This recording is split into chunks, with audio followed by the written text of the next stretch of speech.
Basically हम 27 नक्षत्रों पे और 12 राशियों की जो डिग्री होती है हम उस पर फोकस करते हैं कि कुंडली बन कैसे रही है और कौन से अच्छे प्लेनेट हो गए और कौन से बुरे प्लेनेट हो गए। ठीक है, और मंगल मांग लो दसम, तो यहाँ मंगल अच्छा फल देगा। 1,45,00,000% मंगल अच्छा फल देगा। फाइटर है वो। कोई कहे मैं बीटेक कर लिया, मैंने कुछ भी कर लिया, उससे बोल देना तेरी लाइन चेंज हो गई है, पागल मत बना मुझे। ये सीधे इन शॉर्ट फॉर्मूला है। ठीक है, जो आप खाली लग्न कुंडली देख लो उससे समझ में आ जाएगा। वो पहले बोलोगे मैं बीटेक करता था, 5 साल बाद बोलोगे भाई मैंने वो मीडिया हाउस ज्वाइन कर लिया, मैं वाणी में आ गया, मेरे को कैमरा उठाने में मजा आ रहा है, तो बुद्ध अस्त हो गया। लेकिन मैं ये गुरु के लिए नहीं बोल सकता, कभी नहीं बोल सकता पहली बात तो। लेकिन अस्त नहीं होगा, वो लगने से कभी अस्त होता ही नहीं है 70-80%। अगर लगने से अस्त हो गया ना बाबूजी तो मर जाएगा। आप कितना भी परिश्रम कर लीजिए, आपका शनि ही भाग्योदय 36 पे कर रहा है, ठीक है, दूसरा 42 पे कर रहा है और तीसरा 55 पे कर रहा है। लड़के का डीएनए 7 जनरेशन चलता है। तुम्हारे बाप को पितृदोष था, तुम्हारे बाप के बाप को पितृदोष था, तुमको भी आएगा। तू चाहे कितना पढ़ा लिखा से कितना हवन और आगे 4 जनरेशन और आएगा। ठीक है, तो ये नॉर्मल चीज है यार। सूर्य के शनि के साथ मेल हो गया, शनि का सूर्य के साथ हो गया, षडाष्टक लग गया, पितृदोष लग गया। सूर्य का आप उसके केतु के साथ लगा दो तो पितृदोष लग जाएगा। तो ये नॉर्मल बना दिए, तो धंधा है।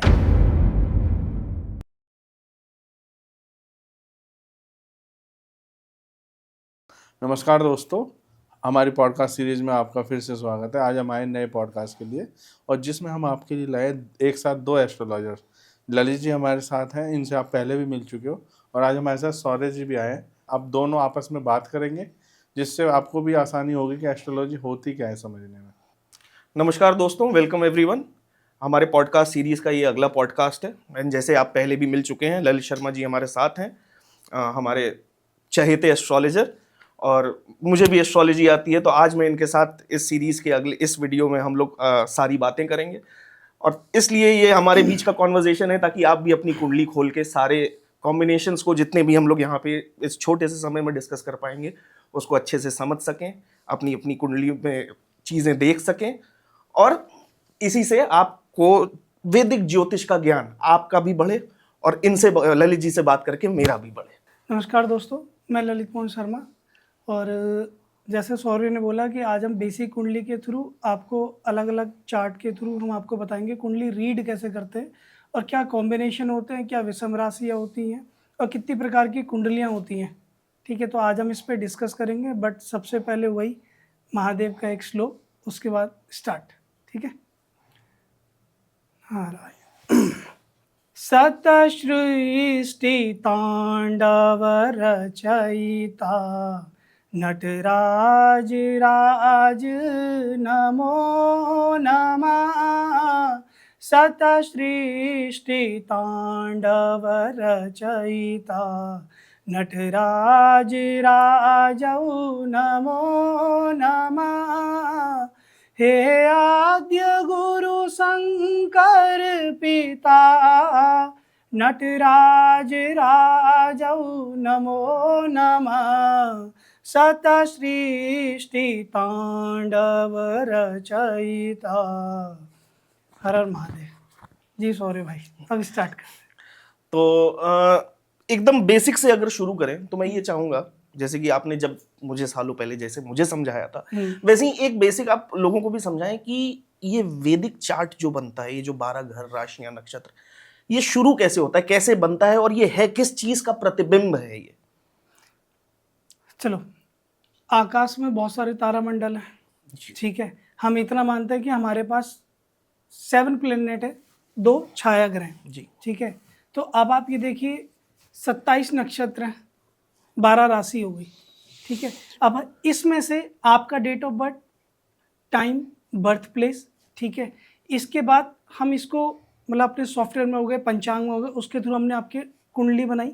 और वो कैसे बना, वो उसका ब्लूप्रिंट आपके उस पर क्या आया है, आपका जब जन्म समय था, चंद्रमा कहाँ था, सूर्य कहाँ था, शनि कहाँ प्लेटेड था, ठीक है। तो ये मैं सारी चीज़ हम इसमें लग्न कुंडली में बताते हैं बेसिकली। तो इसका मतलब आप ये कहना चाह रहे हैं जैसे कि सबसे ऊपर अगर हम आकाश में मान लें तो सबसे ऊपर कॉन्स्टलेशंस जो कि हमारे नक्षत्र हैं वो हैं, ठीक, उनके नीचे हमारी राशियां हैं, एंड उसके अंदर हमारे प्लैनेट्स ये मूव होते रहते हैं। ये मूव नक्षत्र और राशियां स्टेबल हैं, प्लैनेट्स मूव हो रहे हैं। हाँ। एक समय धरती पे अगर एक बच्चा जन्म लेता है तो वो जो आकाश का प्रतिबिंब है, अगर उसको हम एक कागज पे उतारते हैं ब्लूप्रिंट आ रहा है उसका। तो उसका ये ब्लूप्रिंट है। हाँ ठीक ठीक है। बेसिकली हम 27 नक्षत्रों पे और 12 राशियों की जो डिग्री होती है, जी ठीक है, हम उस पे फोकस करते हैं कि कुंडली बन कैसे रही है और कौन से अच्छे प्लैनेट हो गए और कौन से बुरे प्लैनेट हो गए।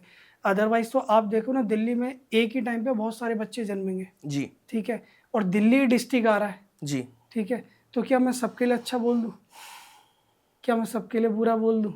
ठीक है, ये हम डिग्री देख के डिसाइड करते हैं, और उसमें भी उच्च, परमोच्च, वर्गोत्तम, वक्री, नीच, ये हम पंचांग के थ्रू बनाते हैं, एस्ट्रोलॉजी की कैलकुलेशन के थ्रू बनाते हैं कि कौन सा नक्षत्र किसको सपोर्ट नहीं कर रहा। सारी चीज़ें इक्वल हो गई। जी सपोज आपकी कुंडली सब जगह से अच्छी है, ठीक है, लेकिन नक्षत्र नक्षत्र आपस में भिड़ रहे हैं, तब आप क्या करोगे? तब तो कुंडली बेकार हो गई। फिर तो आप ये बोलोगे सारा ही खेल नक्षत्रों का है, ठीक है। तो अगर इसको हम लोग एकदम बेसिक से शुरू करें तो ये कहें कि 2 घंटे में लग्न बदलता है, हर 2 घंटे, हर 2 घंटे में। 2 तो 2 घंटे घंटे 15 में, मिनट मैक्सिमम। तो 2 घंटे में जितने भी बच्चे, आपके कहने का मतलब दिल्ली में पैदा हुए लेकिन उनका भाग्य, उनकी डेस्टिनी सेम नहीं रहते, हाँ तो इसका मतलब ये है कि हमारे पास और भी चार्ट्स हैं जिनको रेफर करना पड़ता है। तो क्योंकि एप्स पे भी आजकल दिखने लगा है कि बाकी चार्ट्स ओपन करने के ऑप्शन D1 D3 D2 जो भी, तो मैं ये जानना चाहूंगा कि ये दूसरे चार्ट, क्योंकि हमको सबसे पहले लग्न, पंचांग से तो हम लग्न ही बनाते हैं, बिल्कुल। उसके बाद ये दूसरे चार्ट कैसे बनते हैं? देखो जनरली ना, आप इसको चाहे होरा में डिवाइड कर लो, ठीक है, आप 0 to 15 ले आओ और 15 to 30 ले आओ, ठीक है। उसके बाद आप ये देखो सूर्य की सम राशि कौन सी है, विषम राशि कौन सी है। उसके बाद फिर चंद्रमा की 15 से 30 में देखो विषम राशि और सम राशि, ठीक है। यहाँ से चार्ट का निर्माण होना स्टार्ट हो जाता है, जिसमें कई बार आप ये भी बोलते हो D2 चार्ट जो है, ठीक है। D2 चार्ट बेसिकली इसी के लिए होता है कि धन, सफलता, कार्य, वाणी। ओके, हाँ, तो इसी के हिसाब से। जैसे D2 चार्ट में आपने ये बताया कि हम अपने लग्न की कुंडली के 12 घरों को 15-15 डिग्री पे हम लोग, तो क्या इसका मतलब ये है कि जैसे अगर हम D3 या द्रिकाण की बात करें तो वहां पे हम लोग 10-10 डिग्री में 3 भाग कर लेंगे। इसी तरीके से अगर हम लोग D10 की बात करें तो उस एक घर के 30 डिग्रीज के हम लोग 10 पार्ट्स कर लेंगे, यानी कि 3-3 डिग्री में डिवाइड करेंगे। क्या यही चीज है? एग्जैक्टली यही होता है, बस हम ये मानते हैं कि हमें कैसे तैसे, अगर हम चंद्रमा को देखें, ठीक है, लूनर कैलेंडर को देखें, तो इसकी डिग्री जाती है 29 पॉइंट समथिंग जी। अब आप उसको द्रिकाण में कर लो 10-10, ठीक है, या आप D9 D10 के हिसाब से 10-10 के हिसाब से बांट लो, ठीक है, वो उसी के हिसाब से चलेगा, ठीक है। यहीं से हम निकालते हैं कि भाई आपका प्लेनेट खराब हो रहा है, ठीक है, आप ये सॉल्यूशन कर लीजिए और वो सॉल्यूशन कर लीजिए। सारा बेस चंद्रमा पे ही आएगा, ठीक है, इतना याद रखिए। इसीलिए नवमांश को नवम अंश भी कहा जाता है। D9 चार्ट इसीलिए जरूरी होता है। मैं बार बार लोगों को बोलता हूँ D9 चार्ट, वहां पे ये पता चल जाता है आपके प्लेनेट में एक्चुअल पोटेंसी कितनी है, बल कितना है। मैं अगला सवाल आपसे यही पूछना चाह रहा था कि हमारे पास लग्न को छोड़ के बहुत सारे चार्ट हैं, उसमें हम लोग D9 को, नवमांश को ही इतनी इंपॉर्टेंस क्यों देते हैं? देखो ब्रदर, हमने अभी आपको क्या बताया, मैंने लग्न मतलब फिजिकल बॉडी जी, जो मेरे आगे सौर्य बैठा है वो ये इसकी फिजिकल बॉडी है जी, लेकिन इसमें काम कितना है, इसमें एक्चुअल में बल कितना है, D9 चार्ट का अलग से 12 डब्बे बन रहे हैं, ठीक है। अब वो एक्चुअल आपको वहाँ पे स्पाइन में पता चल रहा है पावर कितनी है, इसके जीन्स में पावर कितनी है, इसके DNA में वो पावर है भी या नहीं भी है, ये खाली हवाबाजी कर रहा है ऊपर ऊपर से, ठीक है। कि यहाँ पे लग्न में तो कोई प्लेनेट उच्च का हो गया और नवमास में जाके नीच का हो गया, ठीक है, और डिग्री में वर्गोत्तम चले गया, तब क्या करोगे? तब तो आदमी फंस जाएगा, ठीक है। जो ये जगह जगह एस्ट्रोलॉजर फंस रहे हैं ना, इसीलिए फंस रहे हैं। ये क्या कर रहे हैं, अच्छे प्लेनेट को और अच्छा कर दे रहे हैं। मुझे अच्छा नहीं करना है, ठीक है, मुझे D9 चार्ट के थ्रू देखना है उसमें बल आ रहा है या नहीं आ रहा है। अगर नहीं आ रहा है तो मैं सीधे बोल दूंगा सर कि यहाँ पे गड़बड़ हो गई है, यहाँ पे धनु का शनि में इतनी डिग्री का चले गया, ये वक्री हो गया, आपको 1,66,000 कुछ श्लोक पढ़ने पड़ेंगे और दशांश भी आप घर में करोगे, बाद में 100 माला का हवन कर देना, ठीक है। और जो पैसे वाले लोग हैं उनको ये बोलो भाई नीलम पहन ले, ठीक है, जिसको जल्दी चाहिए रिजल्ट। अच्छा, तो एक चीज मैं और पूछना चाहूंगा कि किसी भी ऐप में जब हम लोग ये D9 चार्ट खोलते हैं तो वहां पे ना रिलेशनशिप्स और लक ज्यादा बोला जाता है, वही D9 चार्ट। हाँ, तो मैं ये पूछना चाह रहा हूँ कि अगर हम लोग लग्न कुंडली देखते हैं वहां पे तो हम लोग रिलेशनशिप या शादी की जब बात आती है तो हम लोग सप्तम भाव, 7वां घर देखते हैं। पांचवा भी देखते हैं। पांचवा प्रेम के लिए हो गया, लेकिन शादी के लिए अगर, हाँ, अर्धांगिनी के लिए 7वां घर हो गया। लेकिन फिर ये D9 चार्ट तो हमारे लिए कायदे से सिर्फ और सिर्फ भाग्य का घर होना चाहिए, वो कहाँ से पत्नी के लिए आ जा रहा है? भाई कुंडली में 12 घर है जी, ठीक है। मैं सिर्फ इतना बोल रहा हूँ कि जितने प्लेनेट है उसका बल मैं देख रहा हूँ वहाँ से। मैंने मैरिज के लिए कंसीडर नहीं किया D9, पहली बता रहा हूँ मैं, ठीक है। मैरिज के लिए मैंने लग्न ही कंसीडर किया है। चमड़ी को तो करूँगा कंसीडर, मैं उसकी स्पाइन लेके क्या करूँगा जब आदमी नहीं है तो, ठीक है। मैं उसका जीन्स लेके क्या करूँगा, मैं डॉक्टर थोड़ी ना हूँ, ठीक है, कि लैब में वो क्लोन बना दिया मैंने।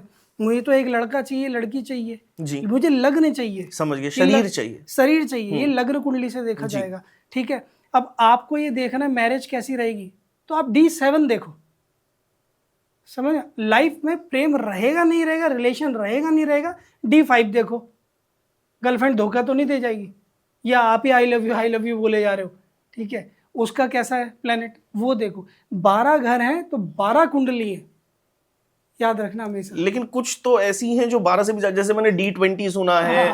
हाँ, जैसे जब मैंने पढ़ाई शुरू की थी तो मैंने सुना था 100 के ऊपर चार्ट्स बनते हैं। हम लोग सिर्फ इंपॉर्टेंट वाले देखते हैं, इंपॉर्टेंट वाले में भी हम लोग को इतना कम देखने आता है। बिल्कुल। हाँ, तो जैसे अभी इसी लग्न कुंडली को छोड़ के अगर जैसे हम आगे D9 पे बढ़े, D9 सबको मालूम है कि सबसे पूरी कुंडली का पूरा सार वहां से दिखता है। और इसमें भी आधे से ज्यादा लोगों को डिग्री देखनी नहीं आती। जो डिग्रियां होती हैं वो D9 की डिग्री होती है।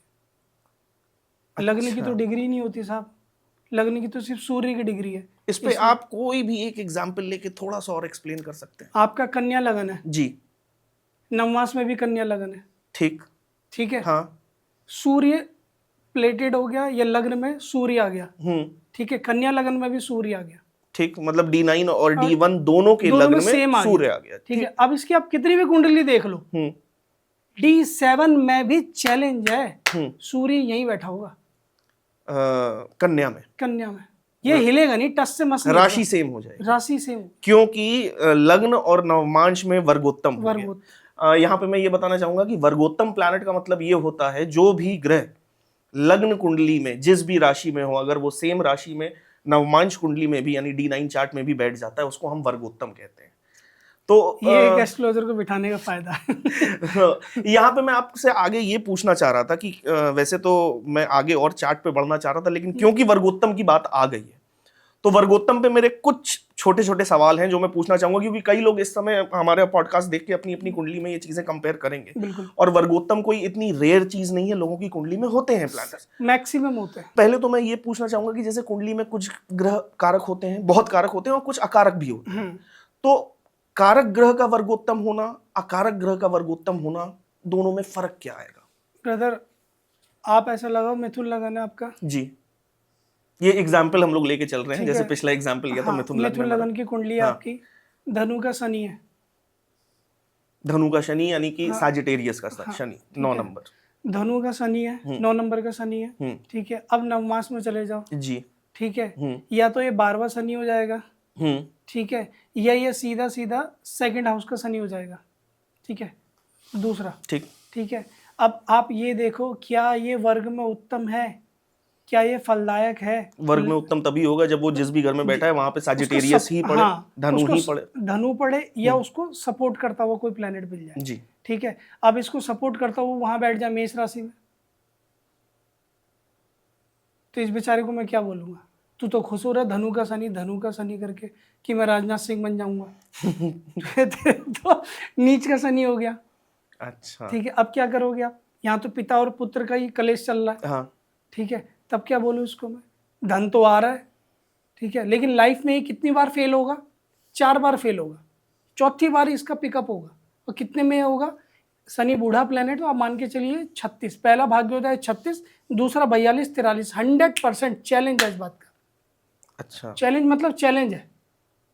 और अगर यही शनि मकर या कुंभ का हो जाए यहाँ पे मिथुन लगन की कुंडली में, लग्न में, लग्न में मकर का हो जाए, और नवमास में कोई भी जगह उठा लो, ठीक है, कोई एक जगह इससे मिलती जुलती उठा लो, या तो सपोर्टिव प्लैनेट का उठा लो। सपोर्टिंग प्लैनेट का आप एक एग्जांपल देंगे? भाई राहु के साथ बिठा लो, ठीक है, ठीक है, या इसी की राशि के साथ बिठा लो, कुंभ और धनु का, ठीक है। तो ये अपने आप में अच्छा हो गया, ठीक, यहाँ मकर में है, वहां कुंभ या हाँ, धनु में है। हाँ, ये राहु के साथ भी बैठा तो भी अच्छा हो गया। ठीक है, राहु इसको तब भी संभाल लेगा। ठीक है, क्योंकि बूढ़े आदमी के साथ जवान आदमी को होना जरूरी है। ये आपके घर में दादाजी हैं। मैं फिर बार बार बोल रहा हूँ, Shani is the oldest planet of ब्रह्मांडा। ठीक है, तो इतना याद रखना, ये आपके घर में दादाजी हैं और दादा एक्सपीरियंस देता है कि ये करना, ये करना, ये नहीं करना।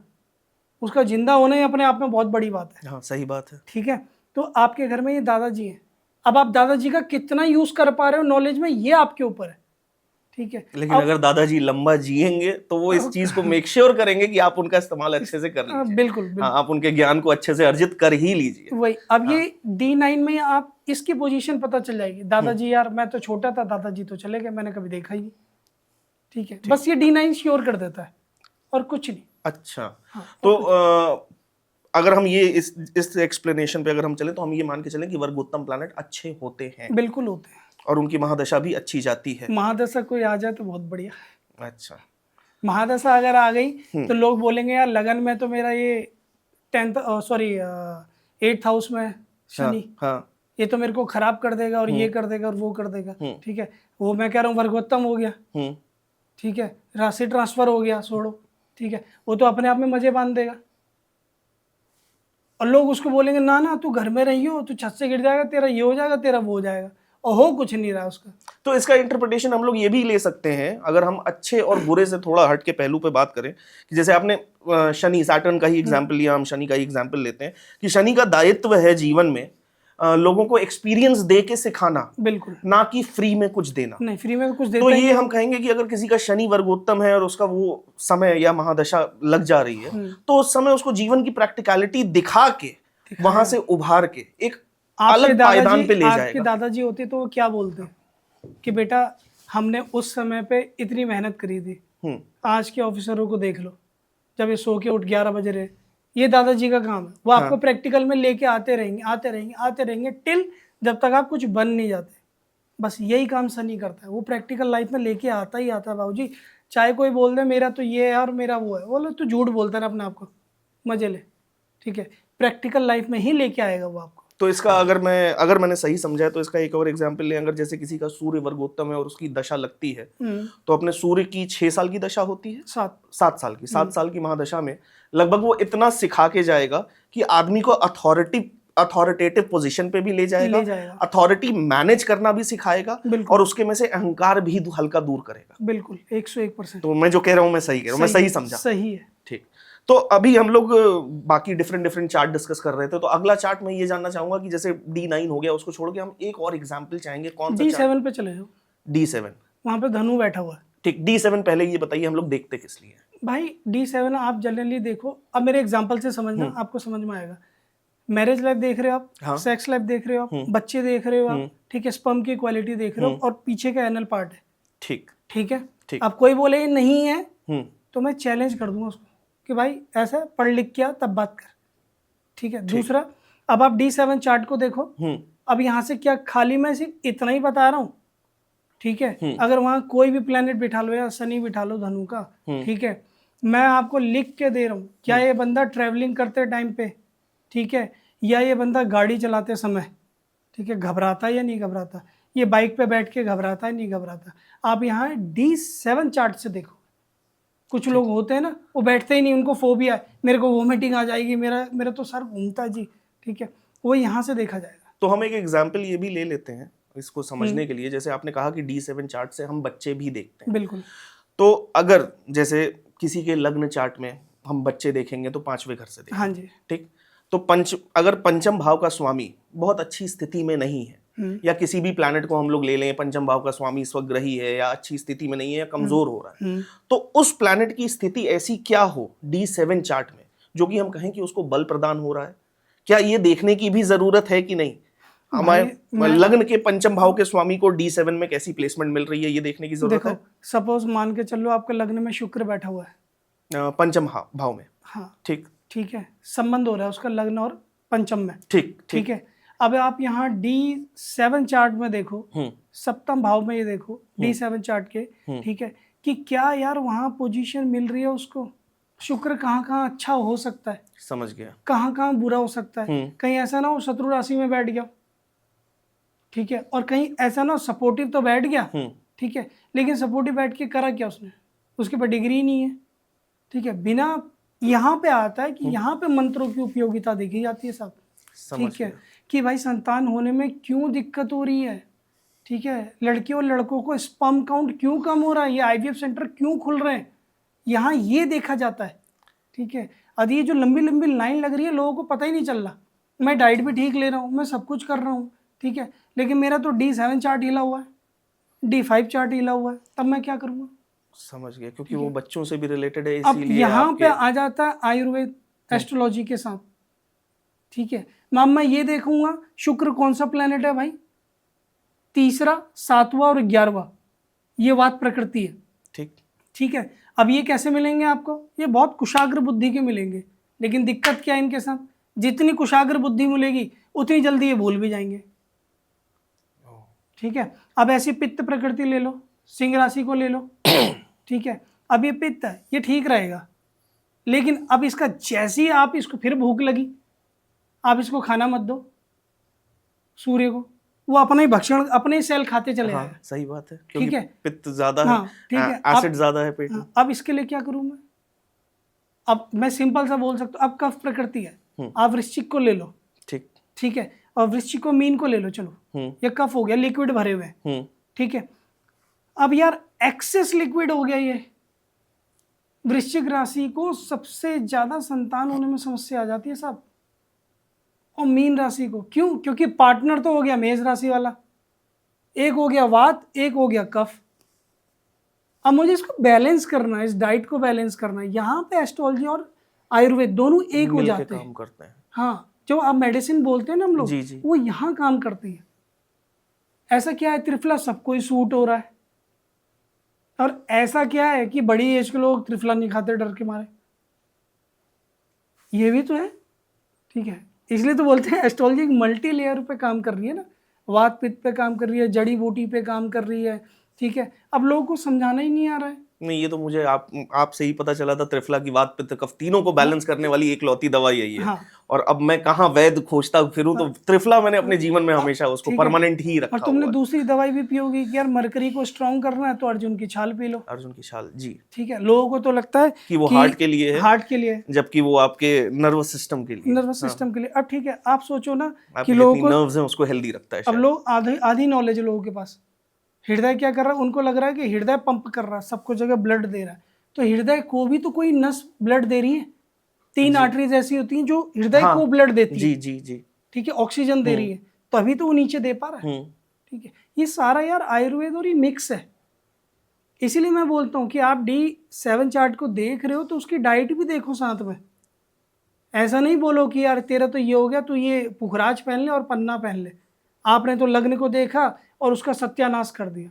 बाद में आते हैं ना यार कुछ एस्ट्रोलॉजर्स के वो जो काटे हुए बंदे होते हैं कि जी मेरा तो इतना नुकसान हो गया, ये नुकसान हो गया, मैं क्या करूँगा उसका, यही बोल सकता हूँ, पहले फिजिकल बॉडी ठीक कर, पहले बॉडी घटा, मेरे को जीरो तो लेके आऊँ मैं उसको, तभी तो मैं काम करूँगा यार उस पर।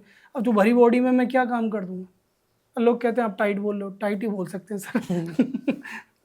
नहीं, अच्छा ठीक है, वापस आते हुए इन सवालों पे एक छोटा सा एक उदाहरण ले लेते हैं। जैसे अगर किसी के लग्न कुंडली में पंचम भाव का स्वामी, जैसे आपने शुक्र कहा, हम शुक्र को ही मान लेते हैं, तो इसमें मैं 2 सवाल हैं।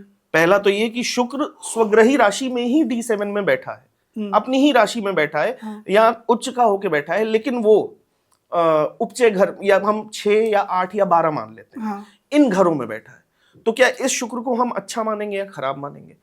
मिथुन लग्न सिर्फ बच्चों की बात हम कर रहे हैं। हाँ चलिए, मिथुन लग्न बहुत बढ़िया, वहां पे बच्चों की बात कर रहे हैं तो मैं आपको, वैसे तो मेरे हिंदुस्तान में 90% बच्चे मिथुन लग्न के ही है, 90% बंदे, ठीक है। अब वहां देख लो 3 नंबर लिखा हुआ है, ये मिथुन लग्न हो गया, ठीक है। यहाँ शुक्र बैठा हुआ है, हाँ, लग्न में 5वें भाव का स्वामी शुक्र ही होता है मिथुन लग्न, ठीक है। अब यहाँ आप D9 चार्ट उठा लो पहले एक बारी के लिए, ठीक है, और यहाँ देख लो शुक्र 12वां बैठ गया, ठीक है, तो ये तो फल देगा, ये तो फल देगा, क्योंकि काल पुरुष की कुंडली के हिसाब से 12वां घर शुक्र के लिए कंफर्टेबल है। बिल्कुल ठीक। वो ज्ञान का दाता है यार, लोग इसको संभोग से जोड़ रहे हैं, मैं तो हैरान हो रहा हूँ, बंदे संभोग से क्यों जोड़ रहे हैं। काल पुरुष की कुंडली जो मैंने अभी रेफरेंस दिया उसका मतलब ये है कि अगर हम सीधे पहले घर में जब मेष राशि मान के जो कुंडली कहते हैं तो हम ये मानते हैं कि वो काल पुरुष की कुंडली है। तो अगर कोई भी कुंडली हम देखते हैं तो एक बार उसमें सारी राशियां हटा के उसको काल पुरुष की कुंडली से भी कंपेयर किया जाता है। इसी हिसाब से 12वां घर जो है एक काल पुरुष की कुंडली में 12वें घर में शुक्र उच्च का होता है क्योंकि मीन राशि में जाता मीन है। राशि में इसीलिए ये कहा जाता है कि कुंडली कोई भी हो, जैसा भी घर हो, 12वें घर में शुक्र हमेशा एक कंफर्ट में रहता है। बिल्कुल। हाँ, तो वहां पे हमने आगे बढ़ते हैं कि हमने उसको D9 में देख लिया। हाँ। D9 में हमको पता चल गया कि D9 में तो अच्छा है, हमारा लग्न का 5वां भाव पांचवा भाव। संतान के लिए हम अभी देख रहे हैं। बढ़िया। अब हम इसको D7 में टैली करते हैं। अब D7 में टैली करो। हाँ। सपोज यहाँ जी यहाँ वो 8th हाउस में बैठ गई, 8वें घर में, ठीक है। वाइफ कहाँ बैठ गई? 8वें घर में। 8वें घर में बैठ गई, D7 में। हाँ, D7 में बैठ गई, ठीक है। तो अब आप इसको क्या बोलोगे? तेरे को तो गुप्त रोग हो गए, तेरी बीमारी समझ में नहीं आई, ठीक है। तेरी बीमारी की वजह से बेटा तेरे हस्बैंड बीमार हो गया, तूने उसको स्ट्रेस दे दिया, समझ गए? तो क्या इसका मतलब ये है, आप ये कह रहे हैं कि हस्बैंड वाइफ दोनों को एक बीमारी है जिस वजह से बच्चा डिले होने के चांसेस बन रहे हैं? वही, ओके। क्योंकि शुक्र पूरा पीड़ित हो गया ना। इसीलिए D7 D8 चार्ट इसीलिए होते हैं भाई कि हर घर का एक कुंडली बनाई जा रही है। आप वहां पे एक्चुअल पोटेंशियल उसके देख तो लो। समझ गया। तो इसमें भी हम लोग इसको शुक्र को पीड़ित मानेंगे, भले वो स्वग्रही होके 8वें घर में है। हाँ। लेकिन 8वें घर के भी इफेक्ट आएंगे। बिल्कुल स्वग्रही है तो इससे हम ये कंफर्मेशन ले थोड़ा सकते हैं कम कि आ जाएगा, लेट होगा बच्चा, बस लेकिन हो जाएगा। बिल्कुल। हाँ, ठीक। कि जैसे मेडिकल ट्रीटमेंट हो गए।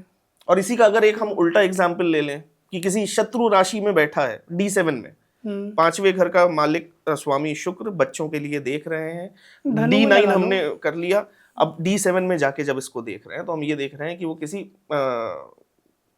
मतलब शत्रु राशि में है, लेकिन केंद्र में है या त्रिकोण में है, तब फिर उसको कैसे इंटरप्रेट करेंगे? भाई अगर देखो केंद्र में, हाँ, लेकिन राशि शत्रु है। हम 10वां घर मान लेते हैं, 10वें घर का स्वामी सूर्य, 5 नंबर D7 चार्ट में वहां शुक्र बैठा है, ठीक है। और मैं यहाँ मान लेना ये सूर्य के साथ है, सूर्य की राशि में जी, ठीक है। आप नॉर्मल सी बात समझना, आप पहले शुक्र और सूर्य का संबंध देखो जी, ठीक है। क्या ये मित्र हैं? नहीं है, ठीक है। और एक दूसरे के साथ रिलेशन में आ गए जी, एक जला रहा है और एक वीर्य कारक है और ज्ञान कारक है जी, फिर क्या बोलूं उसको कि स्पर्म काउंट तो अच्छा है, मोर्फोलॉजी और मोटेलिटी ये दोनों ही नहीं है तेरे पास। तेरे पास जो बच्चा हो रहा है, बच्चा तो अपंग है, बच्चे हो के मर रहे हैं। यहां मैं इसको ये बोलूंगा क्योंकि एक जला रहा है और एक दे रहा है, तो कॉम्बिनेशन ही नहीं बैठ रहा ना भाई। बस इसी को सही करने के लिए यहाँ मंत्र लगते हैं। शुक्र के एक्चुअल मंत्र कितने, मैं कितने लगाऊं, 30,000, 40,000, 43,000, ठीक है। यहाँ देखा जाता है। ऐसा थोड़ा ना कि यार वो कुछ भी बोल दो, कुछ भी पहना दो तो वो पल ही पहन ले ना, वो काम नहीं करेगी। हाँ ये जरूर हो सकता है यहाँ पे रेकी काम कर जाए। अच्छा, ये जरूर हो सकता है कि कोई अपनी ऊर्जा से, मंत्रों की ऊर्जा से किसी जैसे को, हम टच थेरेपी भी शायद बोलते हैं। हाँ जी, ठीक है, हीलिंग पावर बोलो, ये सब चीजें कि क्योंकि दोनों ना ध्यान और ज्ञान के देता है, ठीक है। शिव पुराण बोलता है मेरे बाद सूर्य अगला मालिक है, धक धक धक धक यही तो करता है, मैं थोड़ी ना कर रहा, ठीक है। और शुक्र ज्ञान का देता है, नॉट सेक्स और संभोग का, ठीक। पहली बात तो, ठीक है। शुक्र हमेशा ज्ञान ही देगा यार, मेरे हिसाब से तो ज्ञान देगा। औरों को सेक्स से मुझे हाँ, मतलब शुक्राचार्य के पास तो वो हाँ, कौन सा सिर्फ ज्ञान ज्ञान ही था, तो संजीवनी। मृत को, हाँ ठीक है। तो वो तो उसने तो सर के बल खड़े होकर तपस्या करी 1000 साल, ठीक है। और लोग इसको जोड़ किससे रहे, मैं तो कह रहा हूँ बेवकूफ लोग हैं। और दूसरा जो सूर्य है वो ऑलरेडी ध्यान के देवता है, ठीक है। बस क्रोधी स्वभाव है क्योंकि वो अपने आगे चलने नहीं देता किसी की। और यहाँ दो राजा एक साथ बैठ गए यार, अब मैं कैसे बोलूँ तेरा अच्छा हो जाएगा, और किस मुंह से बोल दूँ तेरा अच्छा हो जाएगा? या तो मैं एक को पूरा ही डाउन कर दूँ या मैं एक को पूरा ही उठा दूँ। और वो स्वभाव किससे, और वो स्वाभाविक किससे होगा? मैं बिना मेडिकल ट्रीटमेंट के तो नहीं कर सकता भाई। दोनों को इक्वल एक साथ नहीं ला सकता मैं पहले किसी एक ही नाड़ी पे काम करूँ, या तो मैं गांधारी पे कर लूँगा कान पे, या मैं कुहू पे कर लूँगा लिंग पे, ठीक है। और दोनों में से किसी एक नाड़ी पे ही चोट मार सकता हूँ मैं, ठीक करने के लिए। हाँ, तो एक और हम एग्जाम्पल लेना चाहेंगे कि जैसे सेम हम शुक्र को ले रहे हैं हमारे D1 चार्ट में, लग्न चार्ट में पंचम भाव का स्वामी होके, और सिर्फ हम बच्चे के साथ संबंध देखना चाह रहे हैं। नवम में अच्छी स्थिति में है, D9 चार्ट में हमारा शुक्र अच्छी स्थिति में है। अब हम D7 में चलते हैं। D7 में हमको दिखा कि वो कंफर्टेबल हाउसेज में है, यानी कि हम उसको केंद्र में मान राशि लें, में है। या नहीं मित्र राशि नहीं, कंफर्टेबल हाउस या तो केंद्र में है, त्रिकोण में है, लेकिन राशि शत्रु है। ठीक है, सूर्य की राशि में हम कहीं पे भी किसी भी केंद्र या त्रिकोण में उसको बैठा लेते हैं। तो बच्चों से संबंध इस चीज में हम कैसे बताएंगे? भाई देखो, सूर्य के साथ है, अगेन बोल रहा हूँ, दोनों अंगारक हैं और दोनों राजा हैं। हाँ, ठीक है, तो सूर्य अपनी ही चलाएगा, बच्चा अपनी ही चलाएगा, वो सुनेगा ही नहीं माँ बाप की। ठीक है, और शुक्र के, और अगर आप शुक्र को बलि मान लेते हो यहाँ पे, हाँ। मैं आपको दोनों कंडीशन दे रहा हूँ। ठीक, अगर सूर्य बली है तो बच्चा नहीं सुनेगा, अगर हाँ। शुक्र बली है तो और शुक्र बलि है तो इसकी माँ नहीं सुनेगी, बच्चे के ऊपर माँ हावी हो वो जाएगी। बिल्कुल हावी हो जाएगी। अच्छा, ठीक है, वो इतना हावी हो जाएगी, एक तरीके से ये लगा लो, घर में कलेश होना स्टार्ट हो जाएंगे। और अगर तुम इसको बोलते हो कि ये बुध के साथ है, जी, ठीक है, हाँ। शुक्र, ठीक है, तो ये ऑलरेडी चंचल प्लेनेट के साथ है। हाँ, ठीक है, तो यहाँ तो बच्चा ही हावी है, यहाँ तो बच्चा बहुत भयंकर हावी है, उपद्रवी बच्चा जिसे हम लोग कहते हैं। शैतान बच्चा, ठीक। सुन ही नहीं रहा हो। तो इसी चीज इसमें प्रश्नों को आगे बढ़ाते हुए अगला मैं आपसे कुछ ना अपने हम लोग के जो दर्शक हैं, जितने लोग हम लोग को देख रहे हैं, उनके लिए मैं ये पूछना चाहता हूँ कि जैसे एक श्योर शॉट, जैसे एक फॉर्मूला है कि शुक्र को लेके अगर मेरे पास सिर्फ लग्न कुंडली है, मैं उसमें देख रहा हूँ, तो शुक्र की पोजिशनिंग से मैं अपने मैरिड लाइफ को कैसे डिस्कवर कर सकता हूँ थोड़ा और ज्यादा? अगर आपके पास कोई ऐसी श्योर शॉट चीज हो जो लोग देखें, अगर उनको ये कॉम्बिनेशन मिले तो उनको ये एकदम समझ में आए। भाई आप मान के चलो, शुक्र आपका लग्नेश हो जाए, हाँ, शुक्र पंचमेश हो जाए, ठीक, शुक्र सप्तमेश हो जाए, ठीक है, या शुक्र द्वादश हो जाए, 12वें घर में बैठ जाए, 12वें घर में बैठ जाए, लग्न में बैठ जाए, या 7वें घर में बैठ जाए, 5वें घर में बैठ पांचवें घर में बैठ ठीक जाए। है, जी, तो आप यहाँ पे हाउसेस लिख लेना। ठीक है, तो आप ये मान के चलो, आपकी जिंदगी बड़ी सुकून में, आपकी गर्लफ्रेंड आपकी सुनेगी, आपके मतलब मैरिज लाइफ ठीक चलेगी। हम एक ये आइडिया लेके चलते हैं कि ये शरीर से सुखी आदमी है। ठीक, ठीक है, 12वें में बैठ जाएगा तो फिर उसको और खोलने वाली बात हो जाएगी, वो एक्सपेंस कर रहा है, कौन सा एक्सपेंस कर रहा है, हिडन कर रहा है, या ट्रैवलिंग में क्या लगा रहा है। ठीक है, या अपनी वाइफ से ऐसा कौन सा सुख चाह रहा है। ठीक, ठीक है, मैं भी इस पे नहीं जा रहा, मैं सिर्फ इतना जा रहा हूँ कि आपकी वाइफ से बनेगी, आपकी गर्लफ्रेंड अच्छी रहेगी, आपकी गर्लफ्रेंड लॉयल रहेगी। ठीक है, तो आगे हम लोग चलते हैं कुंडली के और जानकारियां इकट्ठा करते हुए। तो मैं आपसे ये जानना चाहूंगा कि ये 6, 8, 12 घरों में अगर कोई प्लैनेट बैठ जाए हर बार, इससे क्या सही में वाकई में अगर कोई हमारा लग्न का प्लैनेट पंचम, त्रिकोण या केंद्र, यहाँ पे मैं ये भी बताना चाहूंगा कि त्रिकोण हम लोग 1, 5 और 9वें घर को मानते हैं, और केंद्र हम लोग पहले, चौथे, 7वें और 10वें घर को मानते हैं। तो क्या कोई प्लैनेट अगर यहाँ बैठ जाता है तो अपनी पावर लूज कर देता है, कोई नेगेटिव इन्फ्लुएंस आ जाता है, या और 6, 8, 12 इन घरों का आपस में संबंध है क्या?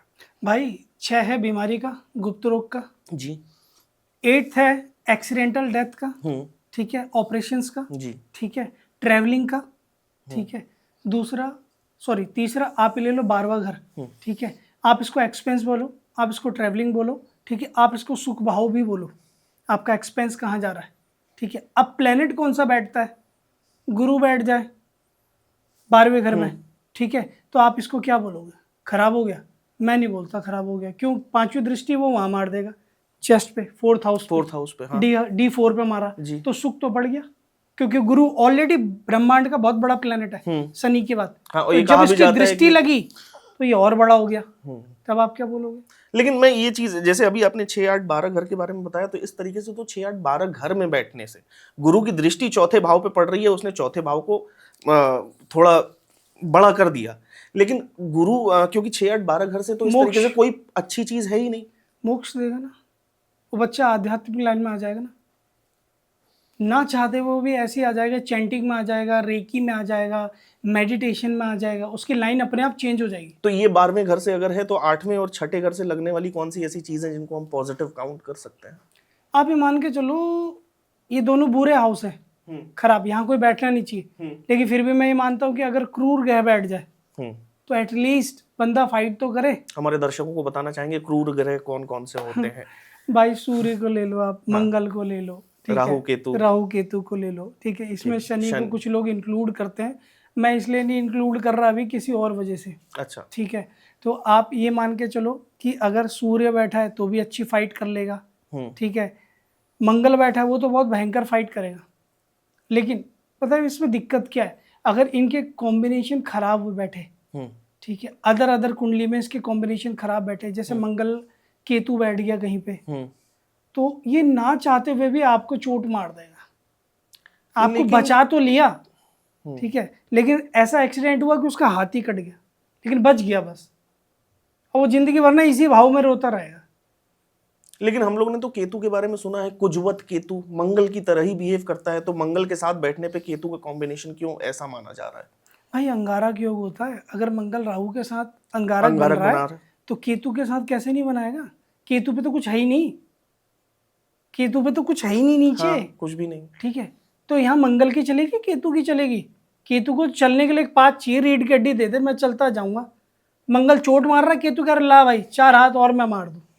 तो मेरे पे तो दिमाग ही नहीं है। हाँ, क्योंकि केतु के सर नहीं है। अब मंगल क्या करेगा, राहु के साथ वो अंगारक योग लगा रहा है, वो बहुत भयंकर पुलिस केस कर देगा, वो फंसा देगा, ठीक है। रेप केसेस में जो लोग फंसते हैं जनरली, ठीक है, ऐसे ही लोग फंसते हैं, और इनके गुस्से का कोई पता नहीं होता, कभी उठा के आपको ग्लास मार दे। ओके, मारेंगे दोनों चोट ही। हाथ से एक्सीडेंटल क्राइम होने का योग भी हम इसी को कहें कि मंगल अगर राहु के साथ हो या मंगल केतु के साथ इन घरों में अगर हो जाए। हाँ तो। जी। और कौन सा ऐसा कॉम्बिनेशन है जिसमें हम लोग मंगल को इन घरों में अच्छा मानेंगे, अकेला बैठने के सिवा? अगर किसी कोई और ऐसा प्लैनेट है जो इसको बहुत खूबसूरती केंद्र में बताऊं, 1 4 7 नहीं, मैं 6 8 12 की बात कर रहा हूँ। आप ये मान के चलो 6 में, हाँ, ठीक है, मंगल बैठा है, या राशि लिखी हुई है वहां पे वृश्चिक 8, ठीक है, और मंगल मांग लो 10म, ठीक है, तो यहाँ मंगल अच्छा फल देगा, 1,45,00,000% मंगल अच्छा फल देगा। फाइटर है वो। छठे घर में अगर राशि वृश्चिक है, उसका मालिक मंगल अगर लग्न कुंडली के 10वें भाव में बैठा है, ठीक है, और गलती से यहाँ 9 मास में भी बैठ जाए वृश्चिक का, तब तो वो पुलिस या आर्मी में सबसे टॉप पोजीशन पे नहीं जाएगा। भी होगा सर, वो धर्मगुरु बनेगा, उसकी लाइन ही 2 बनती है, या तो आर्मी पकड़ ले, ठीक है, सीधे सिंपल, या धर्मगुरु बन जा। ये आपने छठे घर के वृश्चिक के मंगल को जो कॉम्बिनेशन बताया है, वो 10वें घर में जाके, क्या ये भवात भवम का कॉन्सेप्ट है? क्योंकि 10वें का भाग्य वही है भवात भवम का जो कॉन्सेप्ट है, हमारे पास अगर टाइम बचा तो हम इसको डिस्कस करेंगे, ये बहुत बड़ा कॉन्सेप्ट है। लेकिन अगर हम बेसिकली समझना चाहें तो जो हमारे लग्न कुंडली में कोई भी घर है, जैसे हम फॉर एग्जाम्पल हमारा 10th हाउस ले लेते हैं, तो 10th हाउस को अगर स्पेसिफिकली हम देख रहे हैं तो वहां से अगर हम 9 काउंट करेंगे, because 9th is always Fortune, जिसको हम किस्मत कहते हैं, तो 10वें घर की अगर 9th हाउस देखेंगे तो वो 6th हाउस आता है।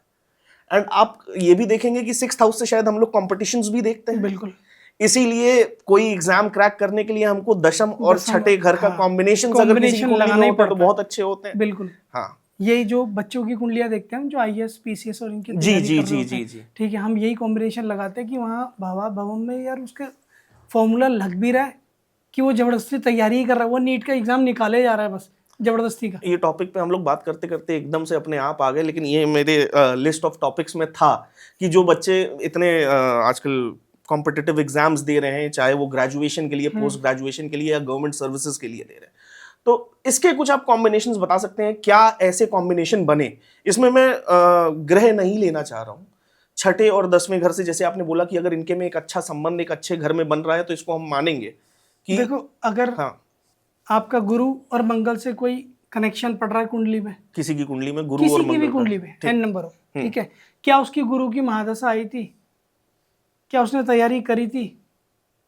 अब सक्सेस मिलना ना मिलना, ठीक है, हम दृष्टि से लगाएंगे, ठीक है। अभी सिर्फ नॉर्मल एक बात चल रही है कि जो बच्चे तैयारी करते हैं जिनका निकल जाता है, ठीक है, मंगल को मैं स्ट्रॉन्ग प्लेनेट लेता हूँ जी, ठीक है, क्योंकि निकालेगा यही एग्जाम, सारा यही करेगा, इसी की वजह से आपको मिलिट्री ये सब मिलेगी, ठीक है। लेकिन एजुकेशन में आपको गुरु योग देगा, ठीक है। अब आप सपोज मान के चलो आप शुक्र लग्नेश है जी, शुक्र लग्न में बैठा हुआ है, ठीक है, तो ऐसा बच्चा भी पढ़ाई करता रहेगा करता रहेगा करता रहेगा करता रहेगा टिल डेथ, वो पढ़ता रहेगा। इसको हम इस तरीके से लें कि वो कुछ ना कुछ सीखता रहेगा। हाँ, वो लर्नर रहेगा और वो डिग्रियां पे डिग्रियां लेता चले जाएगा। उसके पास इतना ज्ञान होगा, इतना ज्ञान होगा, जब उसके पास कोई बैठे, कहते हैं ना इनलाइटमेंट मिल गई, हाँ, उसको पढ़ के इनलाइटमेंट मिली है। ठीक है, उसका दुनिया से कोई लेना देना नहीं, उसका किताबों से संबंध ऐसा हो गया, उसके लिए वाइब भी वही है, बच्चा भी वही है, वो अपने एक कमरे में खुश है क्योंकि उसको यथा ब्रह्मांडे तथा पिंडे मिल गया। तो इसमें जैसे मंगल और बृहस्पति की आपने बात की कि अगर वो साथ में है, अब शनि लगा बृहस्पति, लो, हाँ, सैटर्न ले लो एक और, जो सिविल सर्विस की एसएससी यूपीएससी ये तैयारी कर रहे हैं। तो सैटर्न की ऐसी, चलिए हम पोजीशन डिस्कस कर लें, ऐसी कौन सी पोजीशंस हैं अगर सैटर्न की महादशा लगी हुई है? हाँ, 7th हाउस, 8th हाउस और ये आपका D9 नवम, इन तीनों में कहीं पे बैठ जाए, कहीं पे बैठ जाए। 7th हाउस, 8th हाउस और नवम भाव में हाँ, अगर सैटर्न बैठता है, हाँ, और उसकी महादशा लगती है, उस समय अगर वो सक्सेस दिलाएगा, उसको पहले थोड़ा देखो, थोड़ा नीचे लेके आएगा। अगर महादशा लगी है, शुरू में कोई बहुत बड़ा प्लेनेट आ रहा है भाई, ठीक है, तो पहले डाउन ही करेगा, तू चाहे कितना भी नग पहन ले, थोड़ा डाउन करेगा। 1.5 से 2 साल बाद वो जैसी एक शनि की महादशा, अंतरदशा, प्रत्यांतर दशा, जब 2-3 शनि उससे निकलेंगे, तब उसको वो करेंगे, चल भाई चल उठ, चल भाई चल उठ, ठीक है। ये अब वो इतना बड़ा प्लेनेट आ जाए एकदम से, आप ही खुद ही घबरा जाओगे। लोग एकदम रेमेडी करने लग जाते हैं। मैं तो थोड़ा पेशेंस में तो रखो, 3 महीने तो दो, 6 महीने तो दो, उसको जाने तो दो। आप देखो ना, महादशा, अंतरदशा, प्रत्यांतर दशा, सूक्ष्म दशा, प्राण दशा, 5 तो शनि मैंने गिना दिए शनि की महादशा में, और लोग लग जाएंगे एकदम दीपक जला ले, दीपक जला ले, जैसे वो हमारा वो चाचा ताऊ है, मान जाएगा दीपक जलाने से। तो ये जैसे अभी आपने लग्न में शुक्र की बात कही, जैसे कि शुक्र अगर लग्न में है तो सीखने के शौकीन, मरते दम तक कुछ ना कुछ सीखते रहते हैं। क्या ऐसे और भी प्लैनेट्स हैं जो जानने की और सीखने की भूख को बढ़ाते हैं? गुरु किस पोजीशन पे? भाई आप 5th हाउस का हो, 6th हाउस का, या सीधे 12th हाउस का। 12th, 6th and 5th house का ये लर्निंग रहेगा। ओके, ये लर्निंग भी रहेगा, ये डिग्री भी दिलाएगा, ये कंसल्टेंसी में भी ले आएगा, और लेके आएगा ही आएगा, चाहे कुछ भी। कोई कहे मैं बीटेक कर लिया, मैंने कुछ भी कर लिया, उससे बोल देना तेरी लाइन चेंज हो गई है, पागल मत बना मुझे, ठीक है। ये सीधे इन शॉर्ट फॉर्मूला है, ठीक है। जो आप खाली लग्न कुंडली देख लो, उससे समझ में आ जाएगा। वो पहले बोलोगे मैं बीटेक करता था, 5 साल बाद बोलोगे भाई मैंने वो मीडिया हाउस ज्वाइन कर लिया, मैं वाणी में आ गया, मेरे को कैमरा उठाने में मज़ा आ रहा है। उसका ये चेंज अपने आप हो जाएगा। और बताओ? समय तो अभी आपके पास है ही, नहीं भी होगा तो हम आपको रोक के ही रखेंगे। तो सवालों का सिलसिला आगे बढ़ाया जाए ललित हाँ, जी। जी। तो अगला हमारा सबसे एक और कॉमन टॉपिक आता है, जिसको कुंडली, अपनी कुंडली जो लोग ऐप पे देखते हैं वो भी देखते होंगे, कंबस्ट प्लैनेट्स, अस्त ग्रह। तो अस्त ग्रह मैं पहले आप लोगों को समझा देता हूं। अस्त उस ग्रह को कहा जाता है जो सूर्य के बहुत पास आ जाता है, उसको अस्त कहा जाता है। तो इस पे हम थोड़ा सा और जानेंगे। तो ललित जी, अस्त ग्रह होते क्या हैं, इनके इफेक्ट क्या होते हैं, अगर आप एक या दो कोई ग्रह लेके एग्जाम्पल के साथ समझा सकें। सूर्य के नजदीक आ गया बुध, 12 डिग्री के अंदर अंदर आ गया, तो बुध अस्त हो गया, ठीक है। लेकिन मैं ये गुरु के लिए नहीं बोल सकता, कभी नहीं बोल सकता, पहली बात तो, ठीक है। फिजिकली भी नहीं बोल सकता, खगोल शास्त्र के हिसाब से भी नहीं बोल सकता, चाहे वो जितना भी डिग्री में कितना भी डिग्री में पास आ जाए, अस्त नहीं होगा, ठीक है। बुध को आपने अगर देवी भागवत भी पढ़ लोगे तो वहां भी आपको समझ में आ जाएगा ये मैं क्या बोल रहा हूँ। ठीक, इशारा बहुत है लोगों के लिए, अगर पढ़ना चाहें तो। अगर आप थोड़ा सा बताना चाहें, देखो, 1 मिनट में जितना शॉर्ट में बता सके। हाँ, तो आप बस ये मान के चलो, बुध एक नपुंसक प्लेनेट है जी, ठीक है। वो चंद्रमा की संतान है जी, पुत्र वो गुरु का है जी, ठीक है। उस पर कोई बल है ही नहीं, ठीक है। और बल ना होने की वजह से वो गया किसकी शरण में? सूर्य की शरण में। इसीलिए वो हमेशा सूर्य से ज्यादा एक घर आगे एक घर पीछे या साथ में ही रहता है, नजदीक रहता है। तो सूर्य मैक्सिमम की कुंडली में आपको अस्त मिलेगा, ठीक है। अब अस्त प्लेनेट क्या करता है? फिजिकली प्रॉब्लम क्रिएट करता है।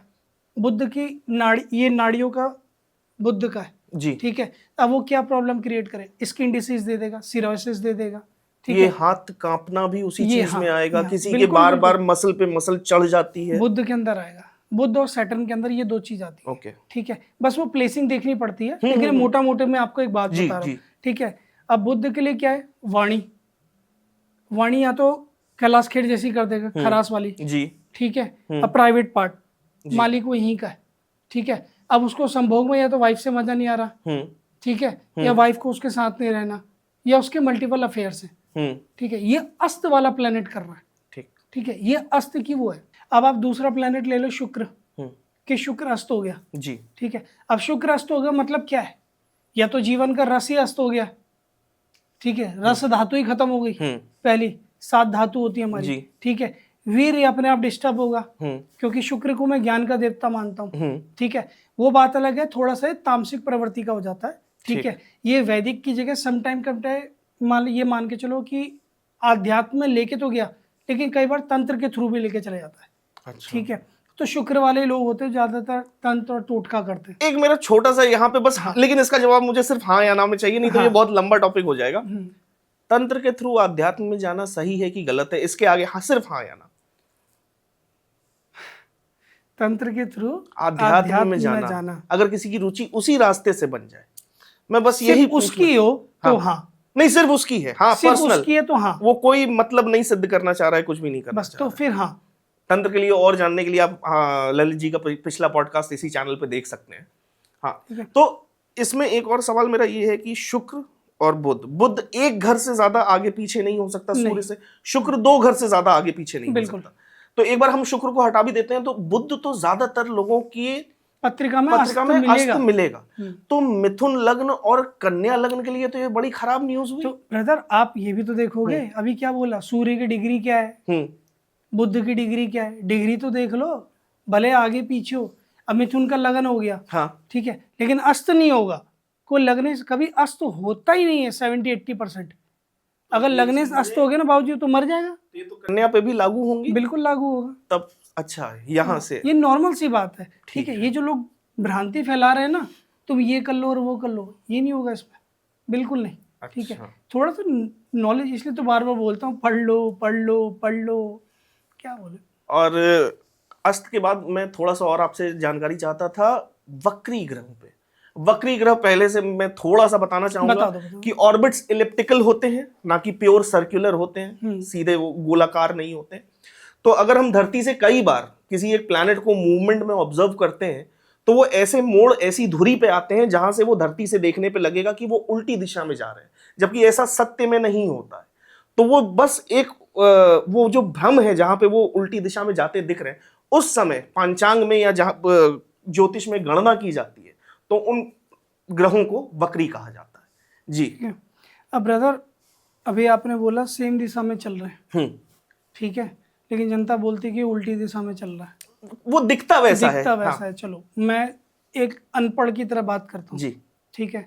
मैं किसी पोथी खोलने वाले पंडित जी के पास चले गया गांव में जी, ठीक है। तो उन्होंने मेरे को बोला कि यार शनि अस्त है, ये वक्री है जी, चलो वक्री हो गया, ठीक है। तो अब मैं ये देखूंगा कि कितनी डिग्री पे वक्री हुआ है, ठीक है। एक एग्जांपल के साथ भाई धनु का ले लो और ये मान के चलो 19 डिग्री का मैक्सिमम, ठीक है। तो ये वक्री हो गया, ठीक है।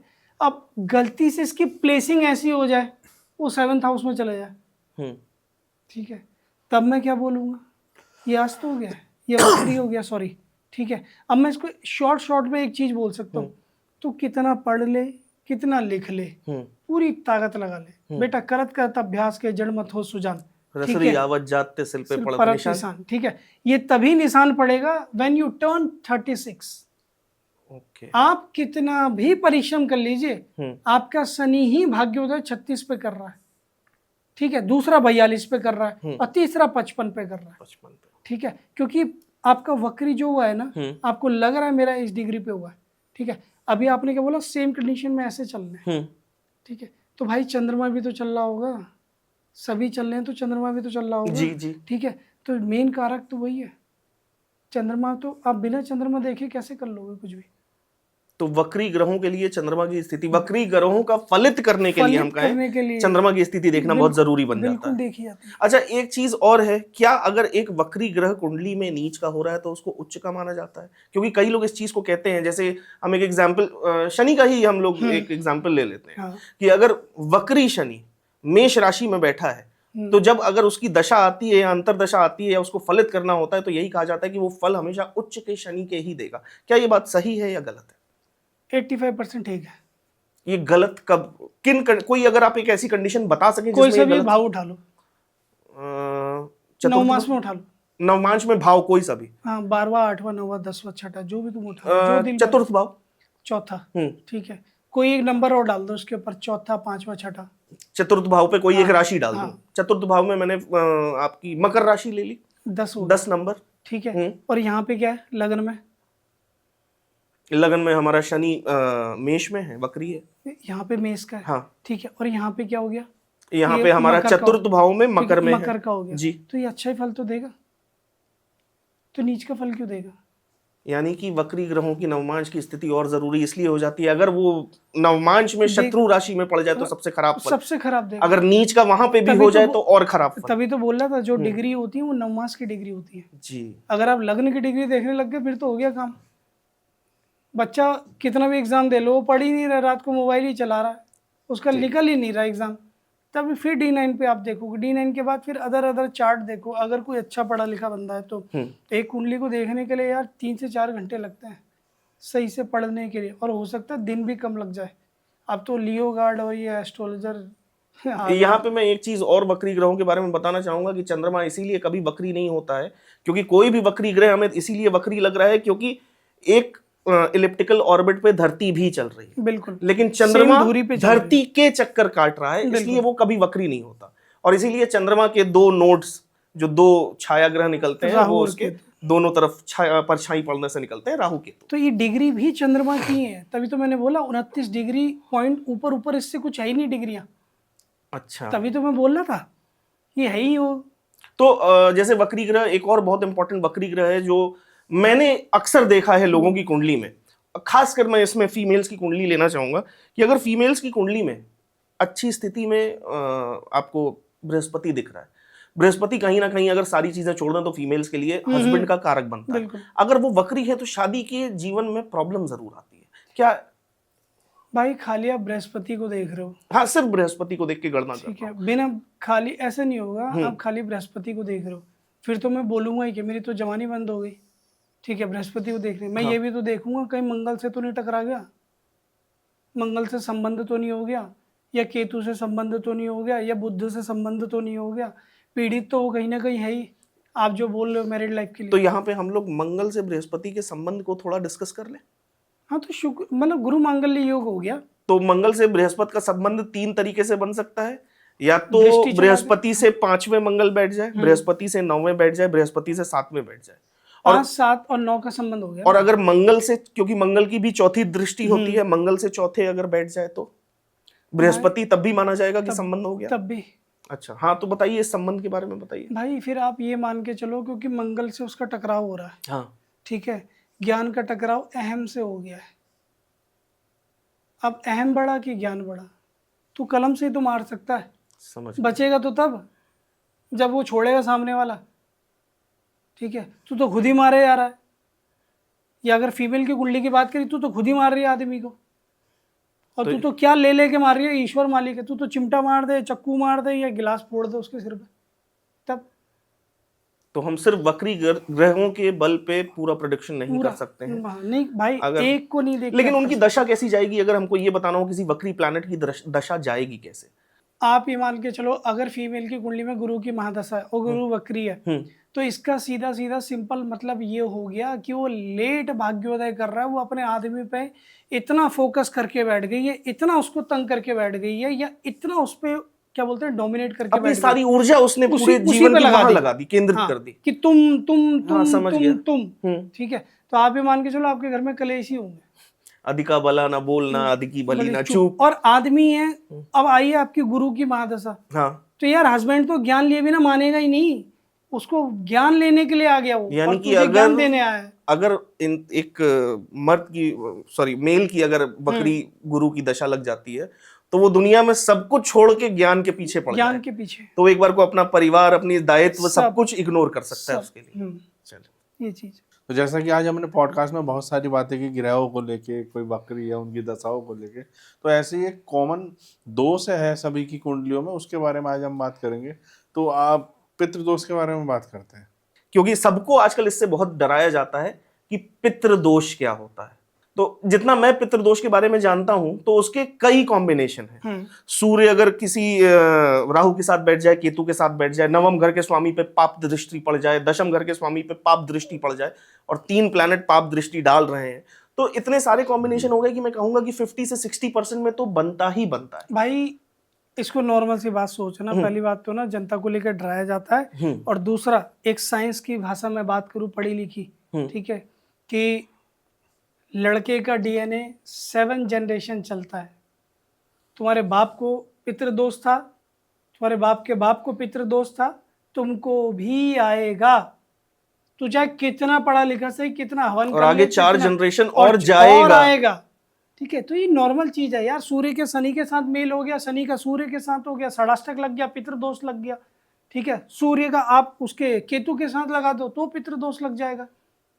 तो ये नॉर्मल बना दिए, तो धंधा है, इसमें इतना भ्रम में नहीं जाना। तो इसके बारे में मैं एक चीज पूछना चाहूंगा, जैसे ये आप मानिए कि मुझे इसके बारे में कुछ भी नहीं मालूम और मैं अपने जीवन के एक बुरे समय से गुजर रहा हूँ और मैं किसी के पास अपनी पत्रिका का फलित करवाने गया, और क्योंकि मेरा बुरा समय चल रहा है, मैं परेशान हूं, और मैं उससे पूछता हूँ, सामने वाला आदमी कहता है कि बेटा ये तो पितृदोष है, इसके लिए ये उपाय, ये पूजा, ये रत्न, मैं और हताश हो जाता हूँ। तो ऐसी सिचुएशन में क्या करना चाहिए? मतलब पितृदोष का क्या कोई ऐसा कॉमन समाधान है जो आदमी अपने मनोबल को बढ़ाने के लिए कर सके? आदित्य हृदय स्तोत्रम, बस। ये तो सूर्य का जाप है। बिल्कुल, एकमात्र आप एक दिन में 3 से 5 बार भी पढ़ लोगे ना, आपका काम वैसे ही हो जाएगा। हम लोग इसके लिंक को जरूर पोस्ट करेंगे वीडियो में, आप वहां से इसको सुन सकते हैं। बिल्कुल, जब तक देखो जनरली हमें सूर्य को ठीक करना है ना यार, ठीक है, मुझे अपनी स्पाइन को ठीक करना है ना, जनरेशन तो वही है, डीएनए तो वही है। यहाँ मैं एक सवाल और पूछना चाहूँ, आपने कहा सूर्य को, मतलब कि अगर हम अपने सूर्य को किसी भी तरीके से अपनी कुंडली में सुधार लें, बिल्कुल, तो हमारा पितृदोष खत्म हो सकता है। एकमात्र सूर्य सुधर जाए ना तो आपको सत्ता में बिठा दे। किसका सूर्य सुधर रहा है? मैं तो सब ऐसे ही देख रहा हूँ, कोई मोमोज खा रहा है, कोई चाउमीन खा रहा है, कोई कुछ कर रहा है, और जो तैयारी कर रहा है वो तैयारी ही कर रहा है। आप प्रधानमंत्री की कुंडली में भी ले लोगे, सूर्य कहीं ना कहीं डिस्टर्ब ही आएगा। तो आदित्य हृदय स्तोत्रम जैसे जो लोग पूजा करते हैं या नहीं करते हैं, तो सिर्फ इसका एक बार पाठ कर ले, एक बार पाठ कर ले। ये भी नहीं कर सकते तो यार 8 लोटा जल भगवान सूर्य को डालो और थोड़ा सा गुड़ डाल दो उसमें, या कुमकुम डाल दो, केसर डाल दो, और ऊपर ऐसे करके जल को तर्पण करो और उस जल की धार को देखो।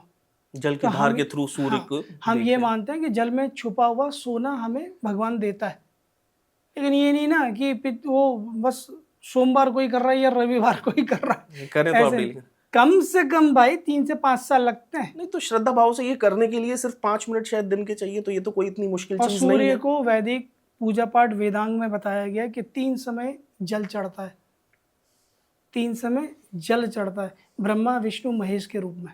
तो क्या तीनों टाइम, एक दिन में 3 टाइम चलेगा? हाँ जी। वो क्या क्या पहर या भाई देखो, सुबह चढ़ा दो, दिन में चढ़ा दो, संध्या में चढ़ा दो। संध्या में जब सूर्य अस्त हो रहा हो, जब सूर्य एकदम सबसे ऊंचाई पे हो, और जब सूर्य बस ये ब्रह्मा विष्णु महेश का रूप है। ओके, तो क्या एक चीज मुझे और पूछनी थी ललित जी, कहा जाता है कि अगर लग्न में बृहस्पति हो तो बहुत सारे दोष दूर करता है, क्या ये बात सही है? जब गुरु बैठ गया तो दोष तो दूर करेगा ही। तो क्या ये ऐसे पितृदोष, मांगलिक दोष, इनको भी दूर करता है? 99%। वो अपने ज्ञान से दूर कर देगा, वो भ्रम को हटा देगा ना, बादल ही हटा देगा कि पापा ऐसा होता ही नहीं है, मैं मान ही नहीं सकता। बच्चा ऐसा ही इतना पढ़ा लिख जाएगा कि ये हो ही नहीं सकता, मैं मान ही नहीं सकता। ये तार्किक नहीं है ना। बहुत बहुत शुक्रिया ललित शर्मा जी हम लोग से बात करने के लिए। थैंक यू भाई। हम लोग को जितना मजा आया, आशा करते हैं हमारे व्यूअर्स को भी उतना मजा आए। मैं को आशा करता हूँ कि वो लोग ये पॉडकास्ट को सुनते हुए जरूर अपना चार्ट खोलें और जितने भी कॉम्बिनेशंस हैं वो जरूर, और कमेंट में जो भी क्वेश्चंस हैं वो भी जरूर डालें। ललित शर्मा जी उनको जरूर, उनके क्वेश्चंस को भी पढ़ेंगे, उनका जवाब भी खुद देंगे। बिल्कुल भाई, मेरे को भी अच्छा लगा, थैंक यू। कार्डियो एक्टिविटी पे स्पेशली ध्यान देना, ठीक है, और पहले पढ़ो लिखो फिर समझो, रेदर देन ये नहीं किसी के पास भी चले जाओ, कोई भी आपको रत्न दे रहा है या कुछ भी उपाय दे रहा है, ऐसा बिल्कुल मत करना, ठीक है। पहले पढ़ना लिखना जानना, उसके बाद उसको देखो पंडित जी क्या बता रहे हैं आपको, ठीक है। आप तो बहुत सारे वो ड्रामेबाज हो गए, ठीक है, लुटने की ज़रूरत नहीं है, थोड़ा सा एजुकेशन लेके जाओ किसी के पास भी, आपको समझ में आ जाएगा। हर हर महादेव।